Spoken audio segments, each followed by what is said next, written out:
10 more teams as we are going along in our college basketball rank 2025 countdown.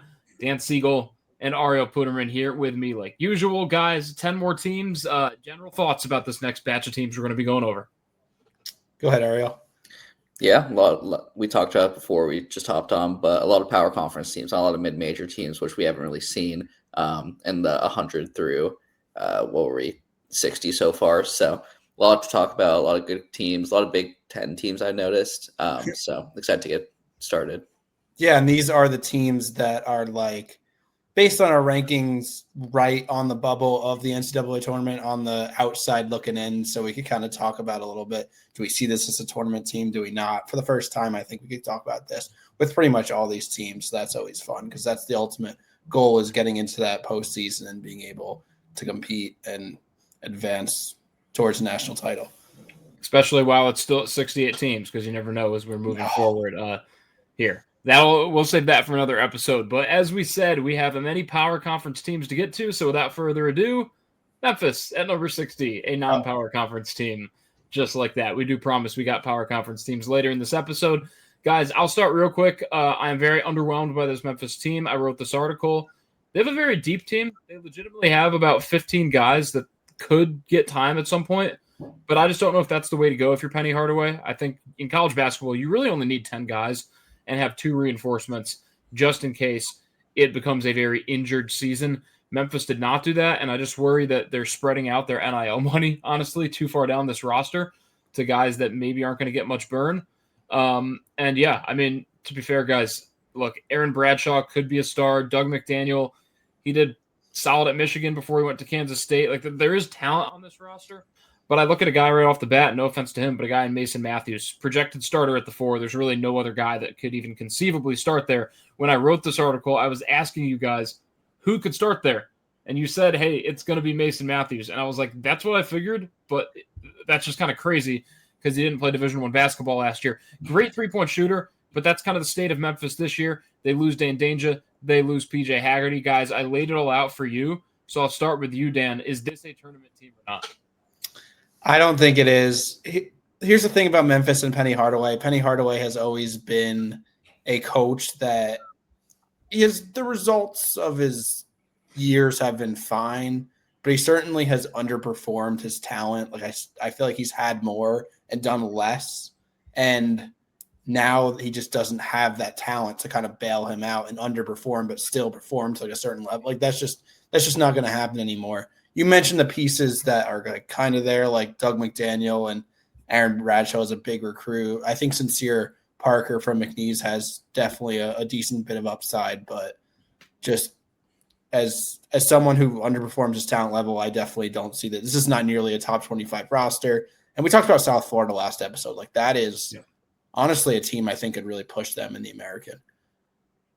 Yeah, Dan, you mentioned it. Just the reason why Memphis has been so dominant in the American is just because the talent gap between them and everyone else has just been so overwhelming that they easily find a way or even keep it close, probably, like you said, closer than it should be with the talent gap they have. And the American's not great again this year. It will be Memphis. It will be South Florida. It will probably be North Texas top 3. And this will probably be a 1-bid, maybe 2-bid league if Memphis can win some of these non-conference games. And they loaded up the non-conference. I have to give them credit. They play San Francisco, Ole Miss, UNLV, Purdue, Texas Tech or Wake Forest in the Bahamar, Baylor, at Louisville, Vanderbilt, at Mississippi State, at Utah State. All these teams are in our top 100.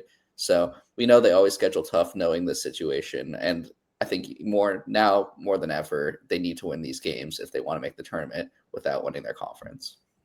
Yeah, you put it out there perfectly. Memphis is going to need to perform in the non-conference. Not sure if they will, but if they can win a couple that we don't expect them to, we still might see them in March nonetheless. We will move on to our next team. Ariel, I'll throw it back to you for number 59, Oklahoma State. You wrote this article. An Oklahoma State team with Steve Lutz as head coach.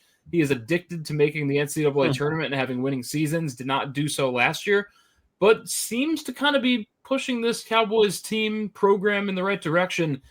To me, it's an intriguing roster. Do you agree?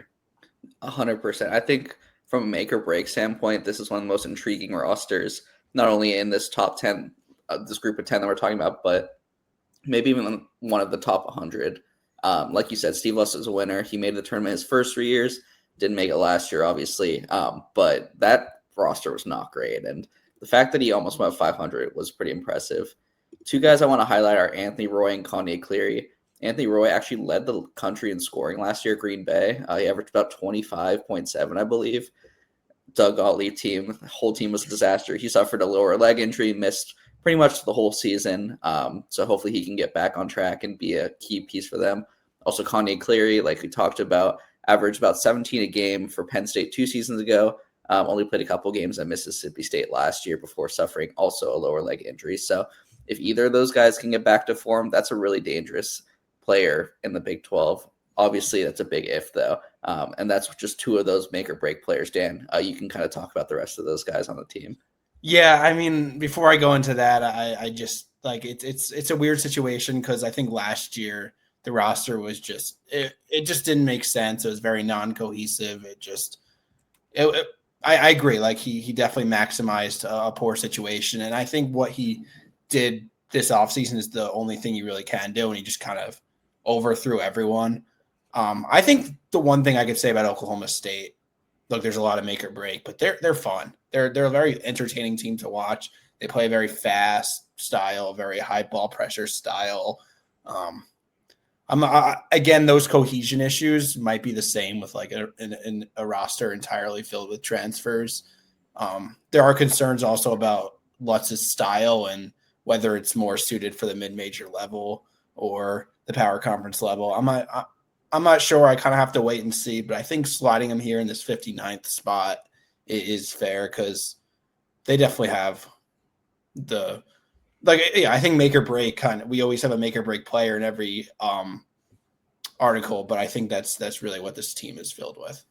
I'll add quickly, this team could be around the 59. This team could also just completely tank and finish the bottom of the Big 12. It could get really ugly really quickly if these guys don't pan out. Yeah, this is an Oklahoma State team, guys, that obviously it's a talented Big 12. It's a deep Big 12.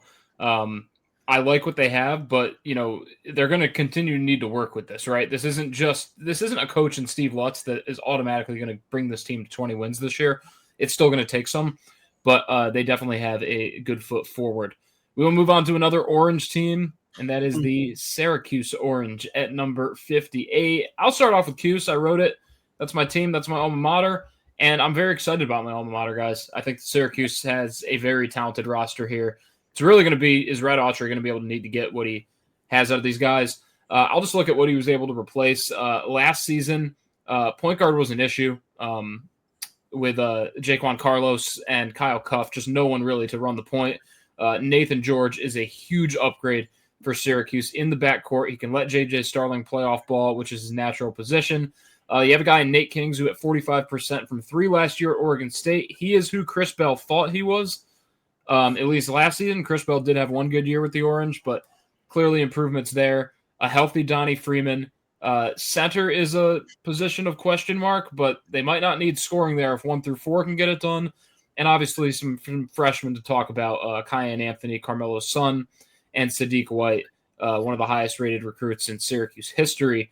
So lots of good here, but Adrian Autry hasn't really had much good, hasn't gotten the best out of rosters. I wouldn't even say last year was that bad of a roster, but it just didn't look great on the court, and Autry didn't get the most out of them. I will say, guys, Ariel, I'll toss it to you again for this one. There's more power conference transfers on this Syracuse team, which there were not last year. Do you think that makes the biggest difference in maybe getting this team to the tournament? I think it definitely makes a difference, but you mentioned it. Talent really hasn't been the issue for Syracuse. It's been winning games. And since Jim Boeheim, and even those last couple of years with Jim Boeheim, they just haven't found ways to win games. And I think this is a big season for Red Autry, and we should have a pretty good idea of the future of this program, probably by conference play, to be honest. Maybe something can turn around if things aren't going well. But, yeah, this team should be, talent-wise, pretty on par with a lot of other ACC teams. You talked about Starling. You talked about Donnie Freeman, who was really great as a freshman. He could really break out.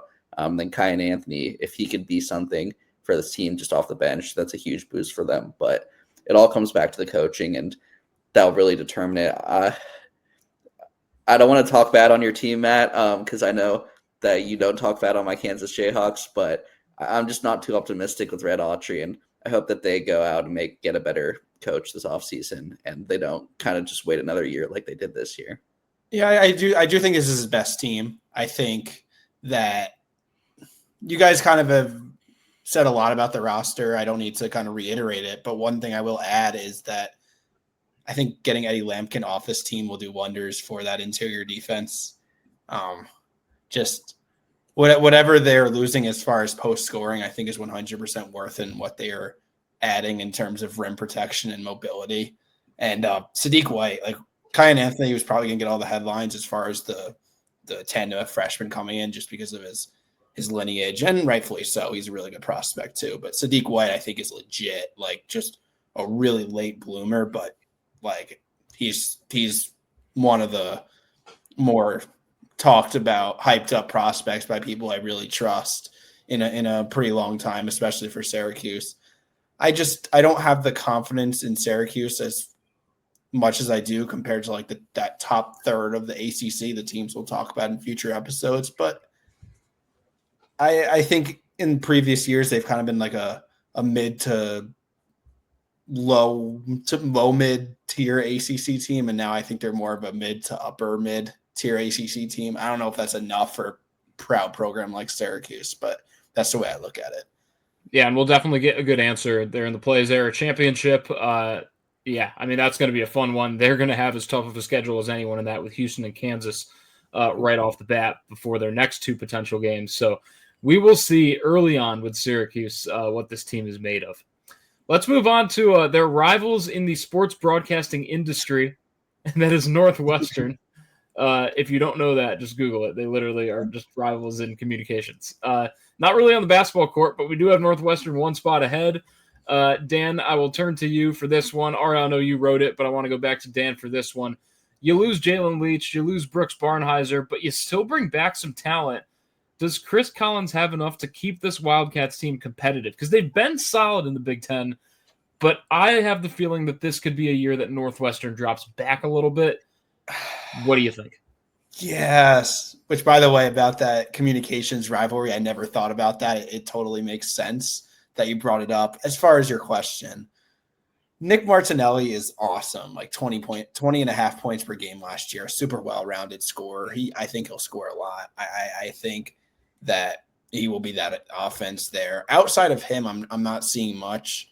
There are two guards, KJ Winham and Jordan Clayton, are two guys that played modest minutes for a Northwestern team that you just mentioned was mediocre last year. So if they're not playing great minutes, I don't know if they're going to step up and all of a sudden kind of elevate this team. Holy Cross's Max Green was one of the best mid-major freshmen in the country.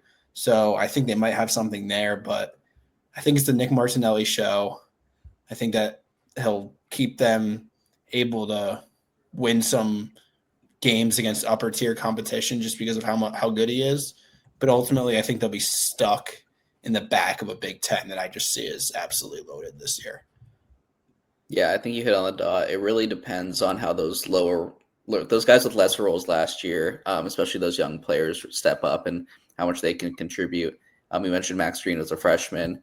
I believe Wyndham was a freshman as well, and then Jordan Clayton was a sophomore. So all those guys getting a year of experience in their belt. Hopefully those growing pains go away.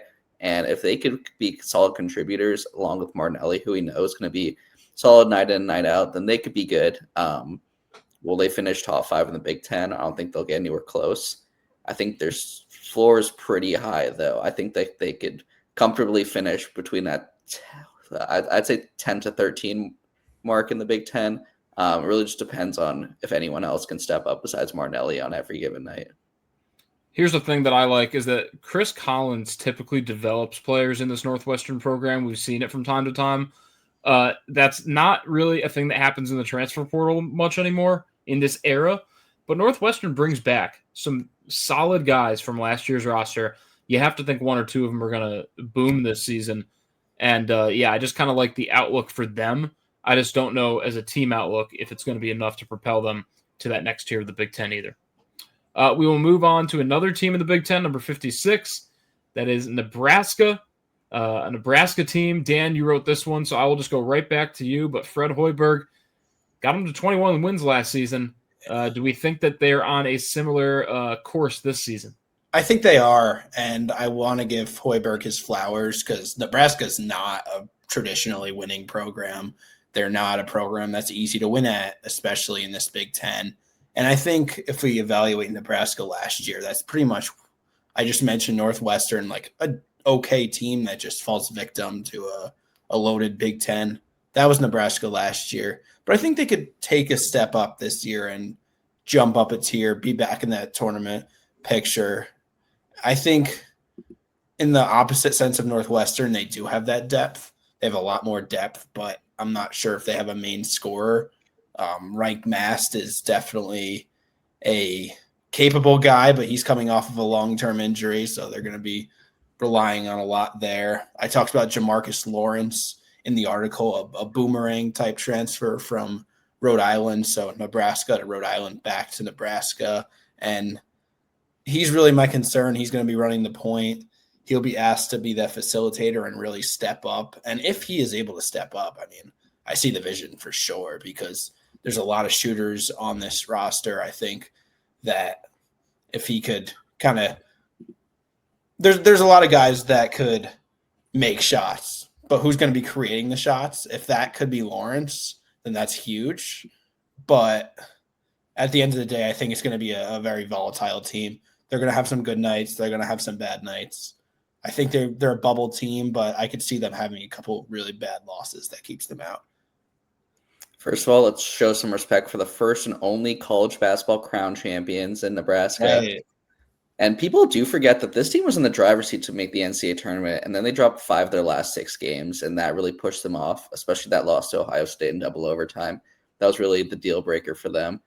A big reason why was, of course, Bryce Williams, who averaged 20 a game, and Juwan Gary, who averaged 15 himself. But they still have a lot of talented players coming back. I mean, Connor Siegel, he had a pretty solid year last year. I don't know if he could be the star of this team, but he's a solid role player.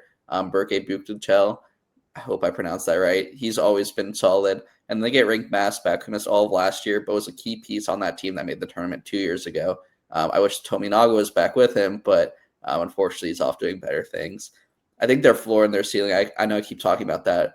I'd say they're pretty identical. I don't see them finishing higher than top 50. I don't see them finishing lower than 60. So they're going to finish somewhere in the middle, right on the bubble, like you said. Probably from a floor ceiling perspective, they're one of the closest in the countries. And I think we have a pretty good idea what we're going to expect from them.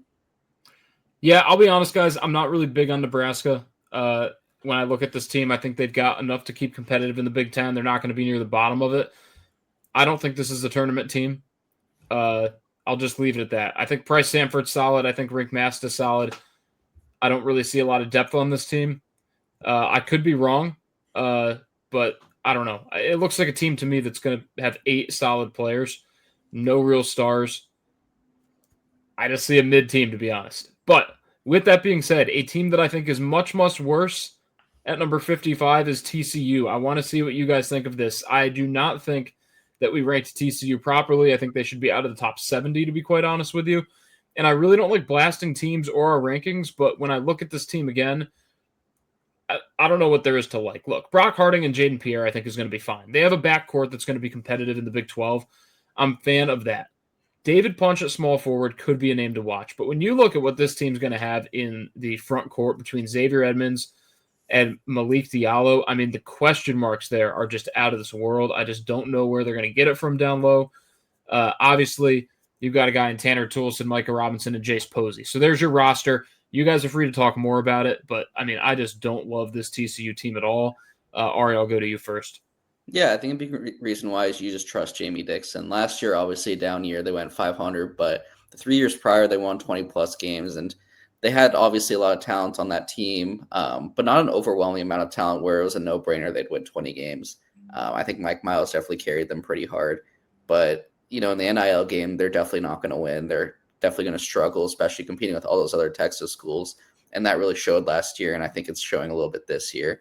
One guy I will keep an eye on, though, is Xavier Edmonds. He was the number 1 rated JUCO recruit in the country, and JUCO players, you know, they're not always going to step up and be, you know, elite players. We've seen some. Carla Jones is one.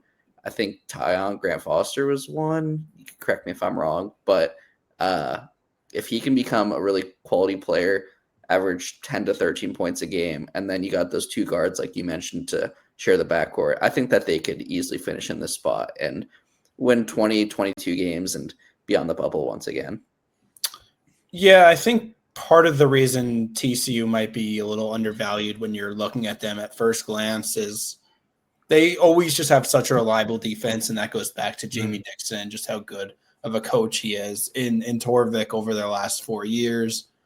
Starting with 4 years ago, their defensive rankings are 18, 26, 39, and 25. So always in the top 40, usually in the top 25 range. And like Edmonds, Punch, David Punch, you mentioned him. Like these are guys that if they're not great, like it could get really bad.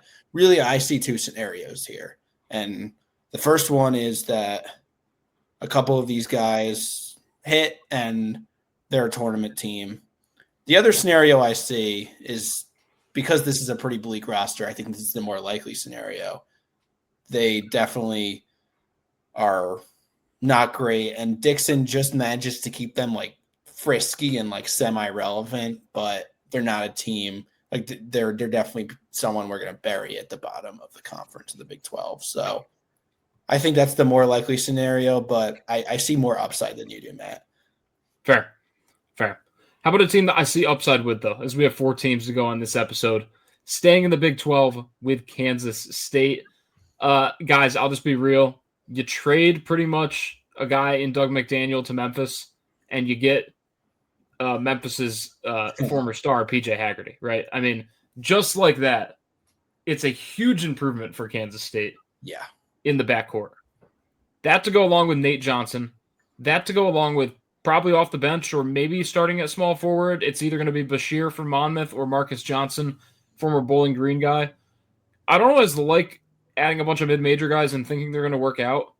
But when you got a guy like Marcus Johnson that's 6'7", 265, physically he will be just fine in the Big 12. I think he's going to be just fine in the Big 12. I'd say the same thing with Nate Johnson because Akron was just a great team the past couple of years, right? I mean, this guy played winning basketball at Akron. I think that's going to translate.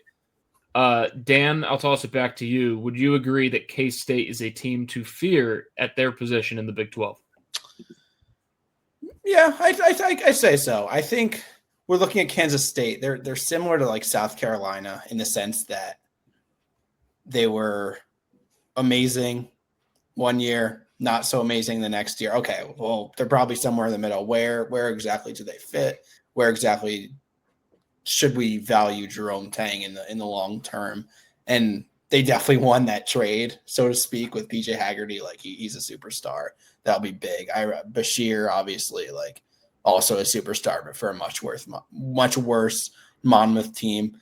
I will say I do fear, like in a bad sense, I'm a little bit worried, I should say, about this front court. You have a freshman, and then you have a guy who wasn't great at UNCW and Kamari McGriff, or at least wasn't great offensively. I look at Kansas State, I think they have an identity, right? What they do well, they will do really well, and they run their offense through PJ Haggerty, and that'll work for the most part. I think the defense will be far from exceptional, and like 54 is fine. I'm okay with that. I value them pretty similar to TCU and a little bit above. So I think we perfectly hit the nail on the head there. Yeah, one thing I'll say going back to Memphis is the reason why the talent gap isn't as great as it seems is because they were expecting PJ Haggerty to come back. But when you demand $4 million, there's not many takers. And Kansas State was really the only taker who said, yeah, we'll pay you that much and we'll let you handle the ball every time we're on offense, which is a big ask, but he's worth it. You know, he's a top 10 player in the country. This should be an interesting team. I mean, I respect Tang for going away from his offseason strategy of just finding an elite guard, an elite forward, and then just surrounding them with role players. I mean, we saw that with Noel and Keontae Johnson. We saw that with Tyler Perry and Arthur Kaluma. And then last year we saw that with Doug McDaniel and Coleman Hawkins. This year they have that elite guard, but they kind of did a better job of making a more well-rounded team. You got Nate Johnson, like Mac talked about, the MAC Player of the Year last year. Bashir, great shooter. McGriff, solid at UNC Wilmington. I'm a little worried about their bench. David Castillo is an interesting piece. He was the third highest recruit in program history. Really bad last year, to put it lightly. I think he shot 25% from the field, which is not great as a point guard. So if he can step up, then at least they'll give them a fighting chance when it comes to depth. But if he can't, I'm a little bit worried about their depth. They should finish around where they were last year in the Big 12. I think they'll be a little bit better in the start. We know they kind of got hot at the end, knocked off a bunch of ranked teams, but I think they'll be more consistent this year. Yeah, look, if the injury bug hits the Wildcats, they could be in for a very long season because this team looks 7 deep and then you don't know. So if they can keep healthy, then 7's all you really need for a successful season. 8 if you want to feel safe, but if a guy or two goes down, then watch out for K-State this season. They might be in some trouble. 3 more teams to talk to tonight, and we got Utah State up next, a very fun team to get to. They lose one of their two, one in their 1-2 punch in Ian Martinez, but Mason Falslev is back. Drake Allen is back. Lots of guys on this team are back. They bring in MJ Collins from Vanderbilt. They bring in some other talent. Utah State's been one of the top teams in the Mountain West over the past handful of seasons. Actually, a really good chunk of seasons when you look at it. This could be, dare I say, their best. They could be in for their best year. I'm all in on Utah State if they click, because they just didn't lose a whole lot off a really talented team, and it seemed like they replaced it, and it seems like guys will get better. And I don't know. Am I too hyped up about this, Dan? Maybe a little bit. Okay. I think they're a little bit similar to the other Utah State teams. I don't see like this one is standing out. There is another team in the Mountain West that we will get to, I think, in a couple episodes, maybe next episode. I'm not sure where we have them, but I think that team is a lot better. Yeah, I mean, Boise State, Grand Canyon, Utah State, like that's a really solid second tier of the Mountain West, the way I see it. Mason Falslev, I think, is one of the top 3 players in the conference.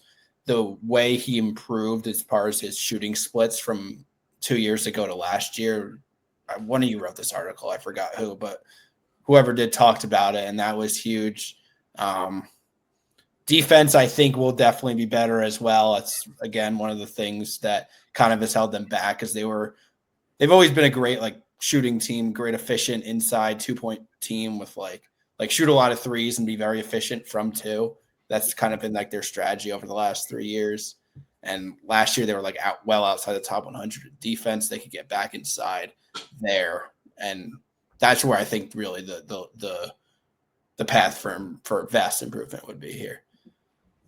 Yeah, first of all, I want to give a huge congrats to whoever hires coaches. I'm guessing it's the AD, but they just keep hitting the jackpot. I mean, Ryan Odom, obviously a stud. Danny Sprinkle did a great job just one season with the team. And then Calhoun from Youngstown State, he was awesome. I think Utah fans are very happy to get him for another year. So great job to the AD or whoever's in charge there. Falstaff's a stud, like you mentioned. Drake Allen's actually pretty interesting. If you look at his stats, they're not great, and he's a senior, just from shooting splits and just overall numbers. But I was looking at Evan Maya, which is an analytical tool, and I was looking at player ratings for the upcoming season, and he actually had Drake Allen as the second best offensive player from an efficiency standpoint in the Mountain West for this upcoming season, which I think we'd all disagree on, but you have to trust the analytics. So I'm curious to see how he'll perform with an additional role, being a veteran leader on that team. And if he can be great and Falstaff could be great, then they could be even better than that team that Dan won't mention. We're keeping a surprise for now and win the Mountain West Conference. Look, we will get to that in a future episode, but Utah State, whether you like them at number 1 in the conference or not, they are going to be a major player in the Mountain West. That is undeniable. Guys, let's move ahead to another power conference team, if you still consider it a power conference, and that's in the Big East. And Georgetown, year 3 of Ed Cooley at Georgetown, so finally we can say he has settled in at Georgetown. It still seems a little bit weird, but it's starting to feel normal. It's starting to feel like the place where Ed Cooley belongs at Georgetown. Look, Georgetown actually had a pretty good season last year. They nearly went 500 in the Big East. They went over 500 in overall play. But they lose Micah Peavy and Thomas Sorbert. They do bring in a pretty good backcourt, right? We look at a team with Malik Mack back, KJ Lewis, Langston Love is going to be on the wing here. There's a lot to like. Jeremiah Williams from Rutgers, Deshaun Harris-Smith from Maryland. I have him off the bench. Other people have him starting. It depends really what you like in this Georgetown lineup. but it is a front court with some question marks. Caleb Williams, not the Chicago Bears quarterback, but the Georgetown power forward, is slotted in to start there. Not really a huge offensive guy last year, but he could help out on the boards. And then it's Vince Iwuchukwu from St. John's, projected to be the starting center. So, look, not a lot of scoring options potentially in the front court, but you've got about 5 guard wing guys that can really play for Georgetown.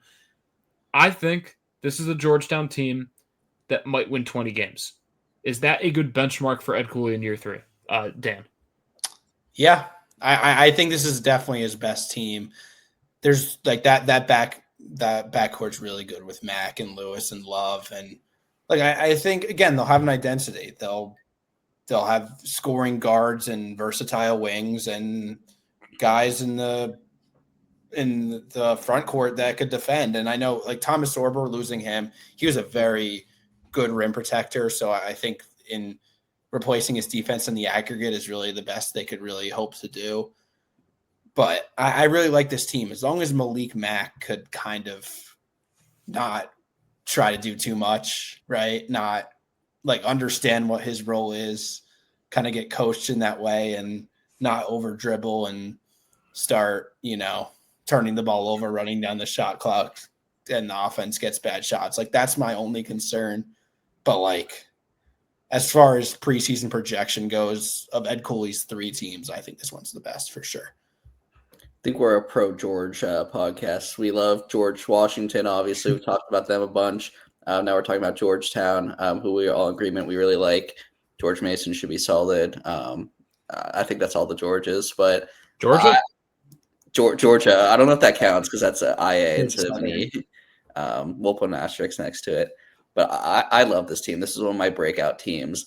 And a big reason why is KJ Lewis. I think he kind of fell under the radar with Arizona just because Caleb Love got all the attention in that backcourt. But he's a kind of a Swiss Army knife kind of guy. He does it all. He can shoot. He can defend. He gets rebounds. He dives for loose balls.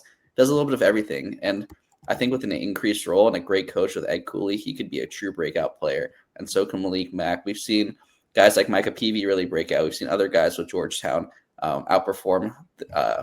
They outperform their previous locations. So I'm super high on this team.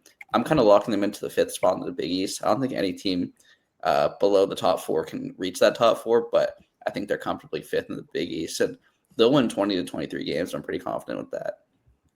Yeah, it's a Georgetown team. Just for the record, I do not like Georgetown, but I do like this roster that Georgetown is putting out on the floor. If they didn't have the Georgetown jersey, I would maybe like them. We will do our final team of the day, and that is Miami of Florida. Guys, I will take this one real quick. Jai Lucas takes over, and he takes over because he's a pretty good recruiter.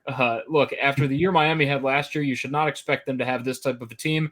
Trey Donaldson, starting point guard at Michigan, now says, hey, I want to run the point for Miami, alongside True Washington, who played for Richard Pitino at New Mexico. Now he gets to play at Miami. So right away, very intriguing backcourt. Shelton Anderson, a 5-star recruit, comes in. Malik Renew from Indiana, and Ernest Uda Jr. from TCU. 1 through 5, I think this is a very intriguing and competitive Miami team. I'm not saying they're in the best of the best in the ACC, but like I raved about Syracuse. I like this Miami starting 5, just maybe a teensy bit better, right? I don't think they have a star like JJ Starling, but they've got other guys that like I would put them over the orange in that starting 5. After that, though, guys, I mean, where's it going to come from? Like that's literally my question for you, Ariel. First, like after that starting 5, and other than Marcus Allen, like is there? It's all freshmen. Like, do you have any clue who is going to be number 7 on this roster? Yeah, that's a great question, and I think we'll find out pretty early who's going to step up and who won't. But I just don't love this team. I know it's kind of hard to rebuild a roster, and you try to get some big name additions in Renew and Uday, but there's nothing more that I hate in the modern college basketball area than 2 bigs you can't shoot being on the floor at the same time. And we saw Indiana did that last year with Renew, and I'm totally blanking on who their center was last year. So if anyone remembers. But whoever it was, they also couldn't shoot. And we saw Kansas with Hunter Dickinson, KJ Adams. They struggled a ton just because defenses can kind of adjust. Ball, yeah. Umar Ball, yes, exactly. So they just crowded the paint, couldn't really spread the ball, really slow down the offense. And Jai Lucas saw that and said, let's try it again. So I don't love that. I do love Trey Donaldson. And then, like you mentioned, their bench is super young. So I think this team's going to be a disaster, to be honest. I think 51's pretty high.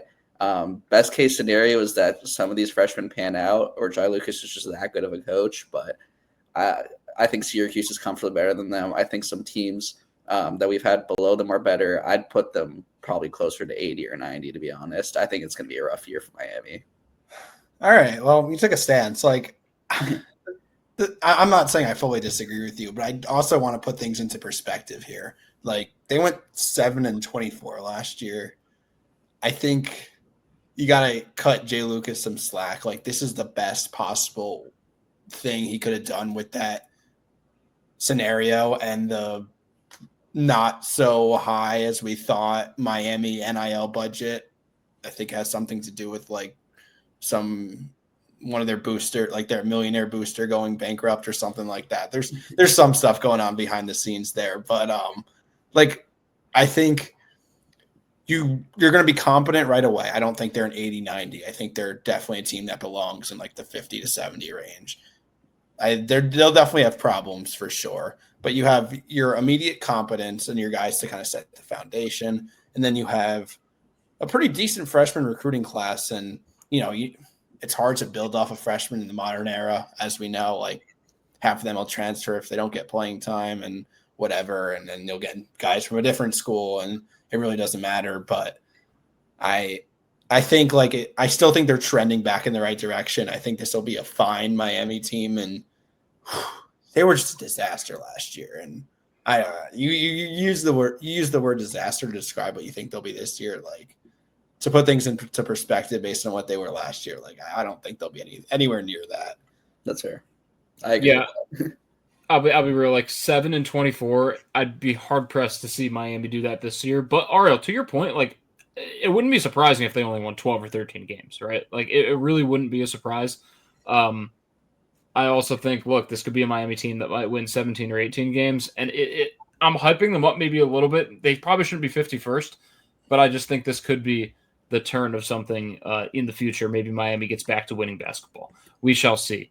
Hard to believe that they made a tournament run just a few years ago, and now we're talking about what the heck happened to the Hurricanes. Yeah. That is teams number 60 through 51 in college basketball rank. Coming up in our next episode, we will hit into the top 50 through 41, if I did my math there right. But as always, guys, thanks for watching. Thanks for listening. We will have more content here as the season approaches, and we will talk to you next time.